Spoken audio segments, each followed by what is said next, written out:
Continue our coverage tonight. Just today, the Woodbury County Board of Supervisors approved to set 3 public hearings for the public's input on a potential nuclear plant. Let's break down what we can tell you tonight. There are currently no set plans to begin construction of a nuclear plant at the moment. The process will take anywhere from 10 to 15 years. This is only to change the county's zoning laws to make it easier for one to be built in the future. Now, the potential location would be by the river on the southwest side of Sioux City, west of I-29. Board Chairman Dan Bittinger says they're looking at 10 to 15 acres of land and will take their time to meet with different constituents. A lot of times it goes out to a 10-mile radius around a site for contingency planning and to get feedback from businesses, citizens. Bittinger says they're only in the discussion phases of this process, but says it's necessary to expand energy supply.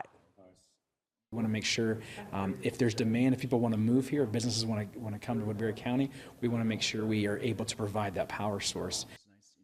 Now, the Board of Supervisors approved 3 public hearings, as I mentioned. So here are the dates that those are set for: July 22nd and 29th, and then the 3rd is set for August 5th at 4:40 p.m. at the Woodbury County Courthouse. Well, an update tonight on the ongoing issue at the Woodbury County Law Enforcement Center, the ineffective soundproofing of jury deliberation rooms. Woodbury County Supervisor Mark Nelson revealed at the Board of Supervisors meeting that work to correct that issue with the jury room doors revealed that the issue was even worse. The soundproofing installation that was supposed to be installed in the jury room walls was either installed incorrectly or missing. Nelson says the contractor will be liable for the cost to correct the issue, not the county, adding the building specifications were clear on what was supposed to be done but was not.